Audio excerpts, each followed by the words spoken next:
So I think we're all set. So once again, welcome. My name is Susan Smith.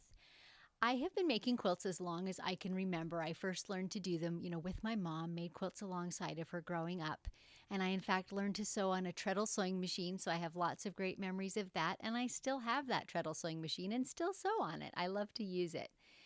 So I am now, my day job is quilting on a machine. So I have a huge kind of room-sized commercial machine on which I quilt other people's quilts. And that's kind of my day job. But just so that you know, my mother taught me well. I know how to hand quilt too, and I'm pretty proficient at it. So I just don't do as much of that as I used to, but still love and enjoy that too. But the quilts that I'm going to show you today hold a special place in my heart. I have always loved vintage quilts. And some years back, I live in Spokane, Washington, and in my city, I joined a guild.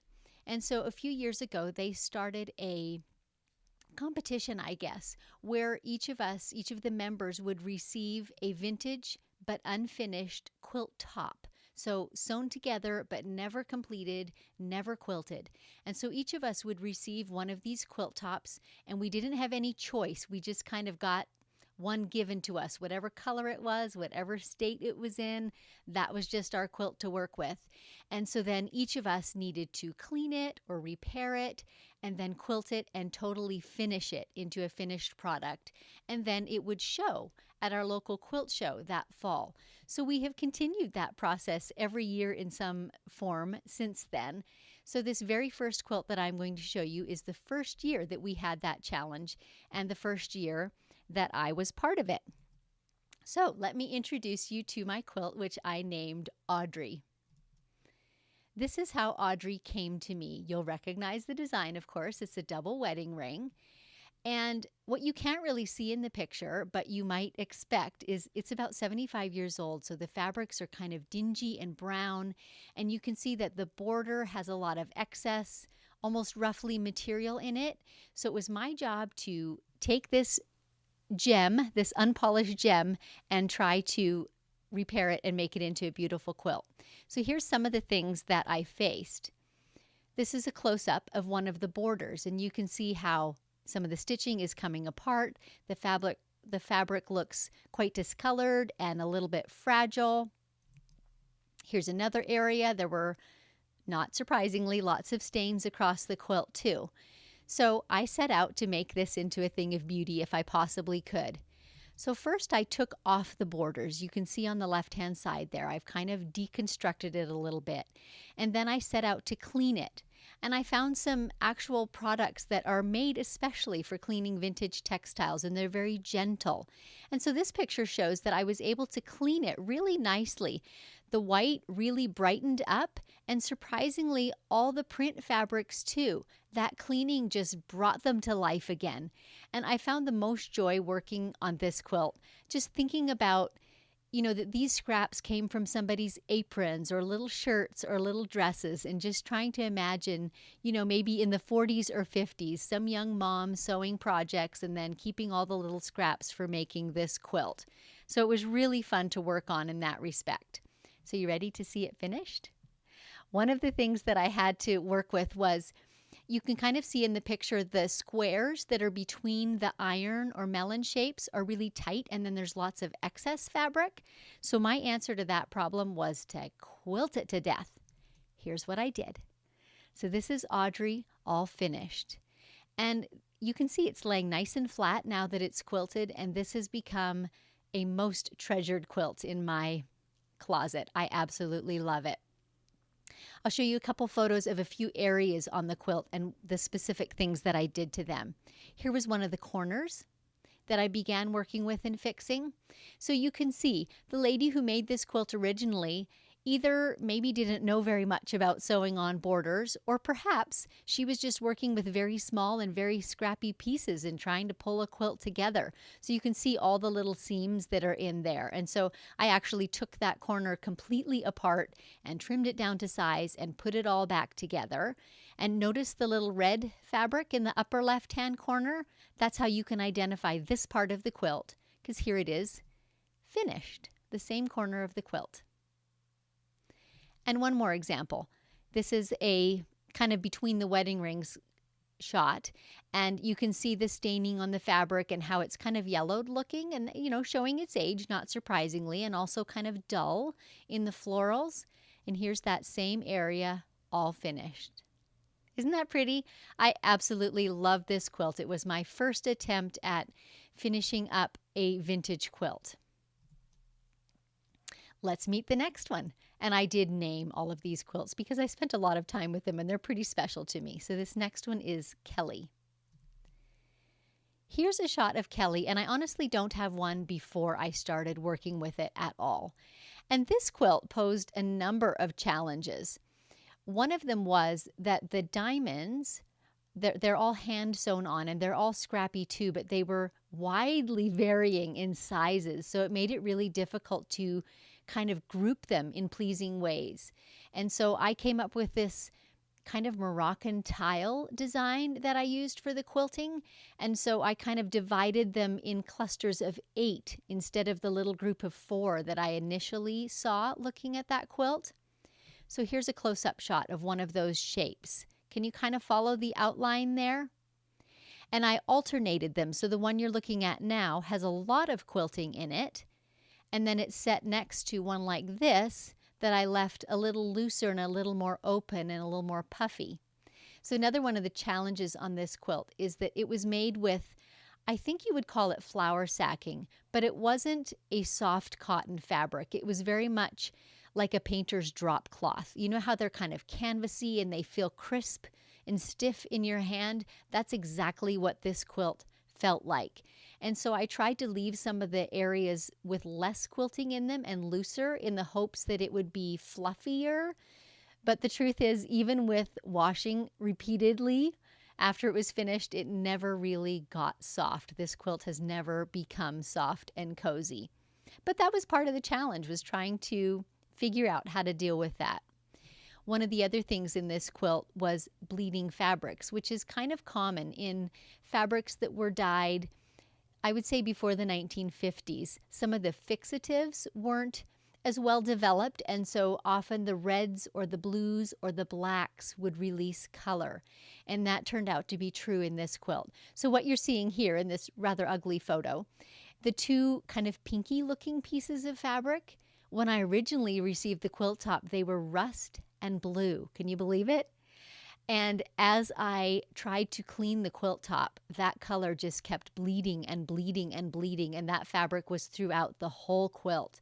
So I spent a lot of time trying to get that excess dye out of the white background and just get it as clean looking as I could. But in the end result, you can see that fabric ended up being a kind of dingy pink. So I can't honestly say it was a thing of beauty, but I did learn a lot working with that quilt. And here's another picture of the same Kelly quilt, and you can kind of see the navy floral that I chose for the background. So, learning experience. Next quilt is called Radiant. Now this one has diamonds on it, and when gemologists are cutting pretty jewels, they cut different facets on them, and one particular type of cut of a jewel is called a radiant. So I chose Radiant for the name of this quilt with all its diamonds. So here you're seeing just a part of the quilt. This was again one of our vintage challenges, but this time we had a lot of quilt tops that weren't viable, for lack of a better word. In other words, the whole top was so fragile, had perhaps so many tears or so many stains that it couldn't be used as a whole. So each of us members received a piece of a quilt. I got about a quarter of a tumbling blocks quilt, and several other ladies received similar tumbling blocks, and we made very different projects with them. And so we were able to add any fabric we wanted to. We could take them apart, put them back together in any way that we wanted to produce a finished quilt. So I chose to keep single tumbling blocks together, and then I kept some of the diamonds and I arranged them in this sort of rainbow effect on my quilt top. And the backing for this quilt was interesting. I think this next photo, no, I'm going to back up one. The white areas in this quilt are vintage fabrics as well. I wanted to keep kind of true to the story I was trying to tell with these little vintage tumbling block pieces. So I have quite a few older textiles like tablecloths or dresser scarves or napkins and things like that. And so I cut up some of those that either had holes or stains in them that weren't really useful as a tablecloth anymore. And I cut large squares out of them, and out of that created all this white background for the quilt. And then what this picture shows is, again, the prints that were in the tumbling blocks. That fabric was so fragile that I didn't think I could actually turn under the edge and stitch it down. So I actually put it behind my white fabric and cut windows in the white fabric. And so my applique stitches are on the white instead of on the color, if that makes sense. And you can see it again here. This little pink diamond is basically peeking through a window of the white background fabric.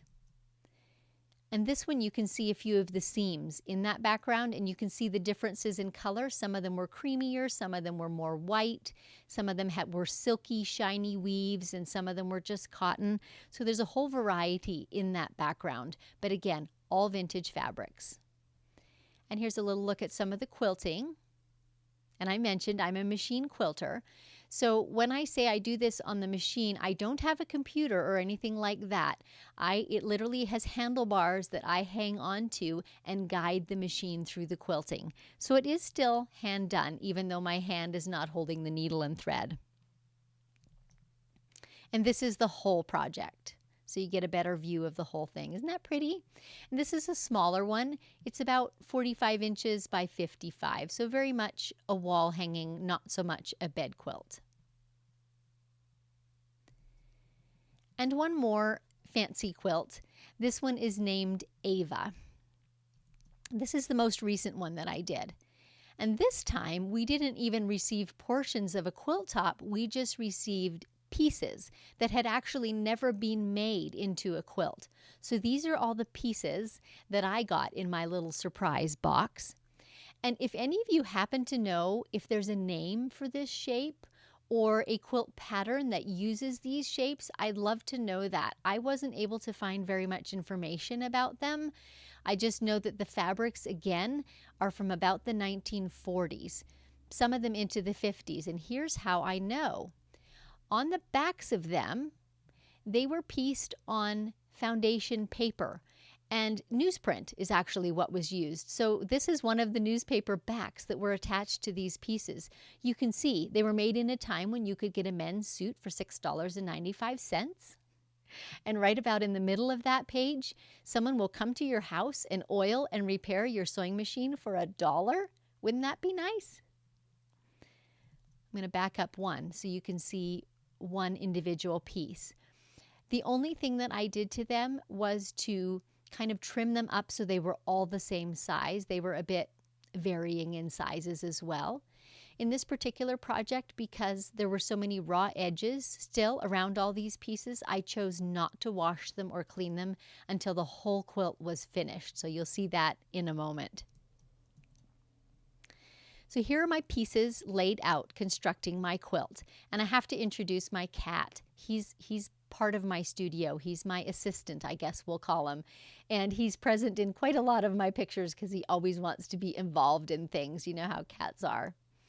So I did not have a lot of pieces to work with, so I couldn't make a whole quilt full of prints. I, in fact, used all but 2 that I was given. The 2 that were most damaged and most fragile, I opted not to use. And I kind of marked my spacing and things on this solid piece of fabric and then laid them out as you see here. And I used a kind of lightweight interfacing on the back of them to bond them to my backing, my iris colored backing fabric, and then I machine appliqued them all in place. So here's a close-up after they're appliqued and after it's quilted, and you can kind of see the machine stitching there that affixed all those printed pieces onto the quilt top. And then, you know, because the quilting is what I really love, I really had fun playing with the quilting on this one. Oh, and here's the cat again.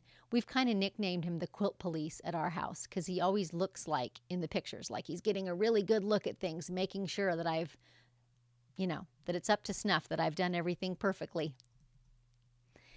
And here's me at the end taking a big gulp, a big leap of faith, and putting the whole quilt into my washing machine.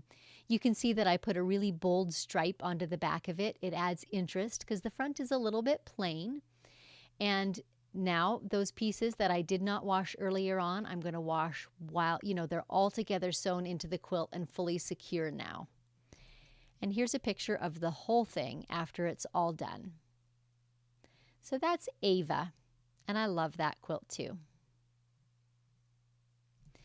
All right, now I'm going to show you a few more casual quilts. I call them couch quilts, the kind that you snuggle up to read a book on the couch and the kids haul off to have picnics and those sorts of things. Just very casual, useful family quilts. And they're much more typical of the work that I do. Now, these are vintage tops as well. All the quilts I'm going to show you today have vintage elements in them. This particular one was given to me by my pastor's wife, actually. And it was all hand-pieced, these little hexagons with little diamonds in between them. And I've showed you here a picture of it actually on my bed because it just shows how comfortable and cozy it is. And this one I actually put a wool batting in, so it's really soft and really lightweight. And here's a little bit closer look at those hexagons. This too was entirely hand-pieced. And again, I would say from about the 40s or 50s, the prints in it, and it was in really good shape. So I was really pleased with that. Here's another great example. This one was a very unusual color combination, the kind of tealy green and barn red, but it is so pretty. And all those squares are, in fact, postage stamp size. Can you see that? They're actually an inch square. And this one was all hand-pieced as well. I don't know anything about the story of this quilt. So I just have to imagine who put all the time into cutting and making all those beautiful little squares. And this is a picture showing the lovely backing that I found that has a similar kind of tealy green color that sort of pulled it all together. And this is another quilt that I have hanging over the back of my couch. I just love this one. It's been well used. Another example. So this is a before quilting picture. And this one I wanted to show you because it's an example of a quilt that was made maybe by a lady who was not an accomplished seamstress. You can see quite a few of the seams don't line up very well. The quilt was not at all square or flat. Here's a closer look. Oh, it's tiny. Sorry about that. It's some of the seam lines that don't match up very well or the points that don't match up very well. But my point in this is, now that I've quilted it, it's equally warm, right? So I actually teach quilt making, and that's one of the points I make to people who didn't have the opportunity to grow up learning how to sew and to make quilts alongside their mom like I did. Still, there's a place for beginning, and it's okay for it not to be perfect. It's okay to start with something simple. It will be equally warm and cuddly regardless. And you can see in this photograph the kind of blue gingham that I used for the backing is another vintage piece. I was at a garage sale and I got a quilt top, which I'll show you in a moment, and I got a stack of sheets, bed sheets. I think they were $2 a piece that are not as old as the quilt front. They're probably from the 70s, and I use them for backings for a number of my quilts. So I love to pull those elements together because it seems to just keep the kind of story of the quilt alive, to use fabric that's been well loved and used for the backings as well as for the front. Here's yet another one. These beautiful stars are all plaids. I hope you can see that in the picture. I would imagine shirtings, probably, and sewn into these beautiful stars. And this quilt maker, I think, was a very experienced seamstress. You can see how in this example, she even cut the various points of the star so they're all the same. So you get that kind of stripe that goes around the center piece. And I took a picture of the seams for you to see how beautiful this lady's stitching was. It was just a well-made quilt. Very small, but very well made. This is just a shot of the edge of the quilt, kind of showing how that edge was a little rough and a little uneven. And that's one of the things I do then when I'm finishing it, is square up those sorts of things and decide whether to make straight corners or rounded corners. And in this particular quilt, because it's got the hexagon shapes around the stars, you'll see in a moment, I did choose to use the rounded corners. That kind of made the most of the size of the quilt that I had. So here it is finished. On the left, you're seeing the nice straight edge now. Boy, it's almost out of my picture, isn't it? But you're seeing the bound edge on the left. And here's a good look at the quilting. So this is what we call a feather when we're machine quilting too. And I know those of you who hand quilt have definitely quilted feathers. That's been a popular quilting motif for many, many years. And so machine quilters too have adapted it, and it is such a graceful and beautiful pattern that just plays up every fabric that we work with. And here's a picture of the little rounded corners that resulted. And a lot of these quilts, by the way, in case you're wondering how I can have so many quilts on my couch, a lot of these quilts I choose to give away. They're oftentimes small, and so they're a perfect lap-sized quilt for a gift for someone who, you know, spends a lot of time reading or sitting, things like that. They can be a very comfortable quilt to tuck over your knees. So this is one that I gave away. All right, I mentioned earlier that I found some at a garage sale when I got that stack of backings. Well, also in that same basket, I found this crumpled up piece that had these beautiful colors that are very kind of desert looking to me, the cinnamon brown and the red and the aqua. And what it was is a Lone Star. So not a Lone Star quilt, just the star. So I took it home and ironed it and pressed it and cleaned all the spots out of it, and I turned under the raw edges. And what you're seeing here is I've hand appliqued it onto a solid kind of linen colored fabric for the background. And then again, because quilting is my thing, I've quilted it to pieces. So here's the Lone Star all quilted up and ready to use. Isn't that pretty? And I just think those colors are so rich and beautiful. And I should mention too, all the way through here, if you have any questions, give them to Rhoda and she'll put them into the chat window. And at the end, we'll have a couple of question and answer moments. Any questions that you have or any comments, if you've made quilts like these before, I'd love to know about them. So here's a few more angles of that same Lone Star quilt, some of the details of the quilting that I put in it. And there again, you see the machine quilter's version of the feather. It's a little bit elaborate, a little bit fussy, but so beautiful and just plays up and frames that star. I think Lone Star is one of my favorite quilt patterns ever. Alrighty. And last but not least, I have a few unpolished gems that I'll show you. And these are projects that I have not yet finished. They're sitting in my linen closet waiting for me to give them some TLC. Everyone knows Grandmother's flower garden, right? We all loved our grandma's flower garden. And in this case, again, this was a quilt that was given to me. And I think you can see in the photograph, there is some hand quilting already done on it in some of those hexagons. But it was done with this flannel sheet in it for padding, and then a piece of muslin on the back of it. And that muslin was completely rotten and spoiled and coming apart. And so I opted to take out, there was maybe 20% of it was hand quilted. So I opted to undo all that stitching. And one of these days, I'm going to quilt the whole thing again. And I have another double wedding ring sitting waiting for me. Isn't this pretty? It's got the really graphic pink and blue squares. I think that's going to be just gorgeous when it's all quilted up. And one last one. This is a single block. Now I have a whole basket full of these blocks, probably about 75 of them. And I would love to know if one of you knows what this block pattern is or if you've ever made any. But in the 75, there's just a wealth of different colors and fabrics. They're so charming. I love them. And whoever made them was very frugal. You can see in the lower left there's actually seams within the pieces in the blocks, and there's quite a few of those in the stack of blocks that I have. So the sewist was making use of every square inch of fabric that she had. So I think that's really great. I love that sentiment.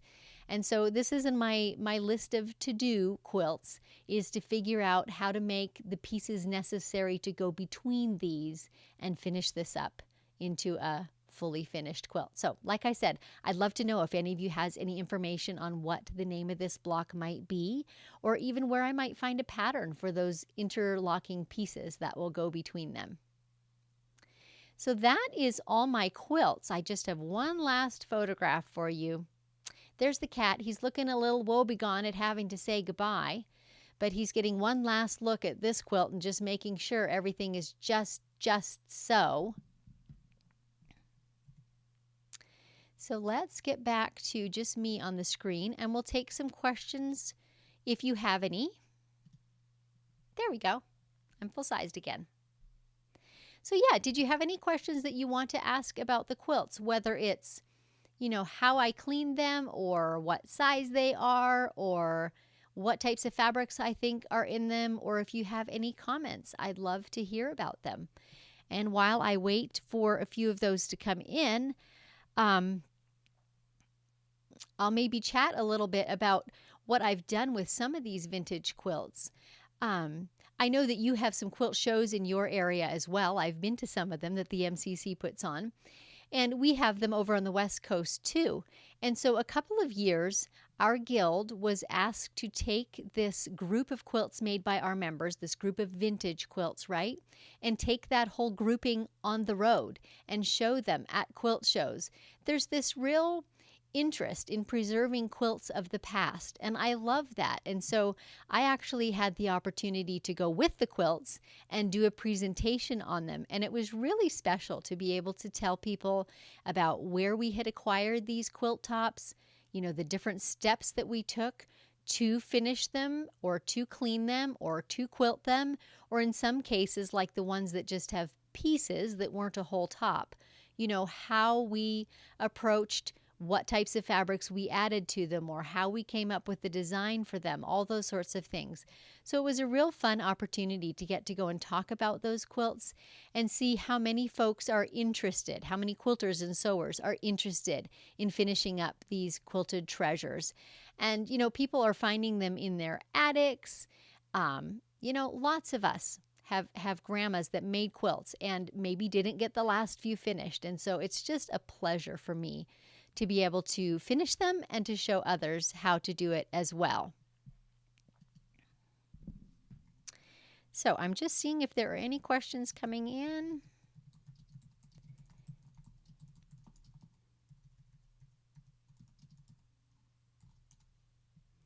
So we'll give that just another moment, and then we'll close up.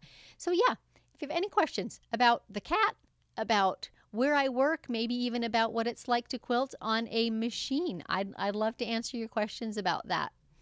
I'll just refer back for a moment. I said at the beginning that I learned to sew on a treadle sewing machine. And I actually grew up for a few years with no electricity when I was probably 8 to 12 or 14 years old. And that's not very common for people of my age group to have grown up that way, although some of you may have, so you'll relate. So we had that period of years where we didn't have electric lights in our house, and things like quilting or hand embroidery or knitting, that was what we did in the evenings when we didn't necessarily have great light.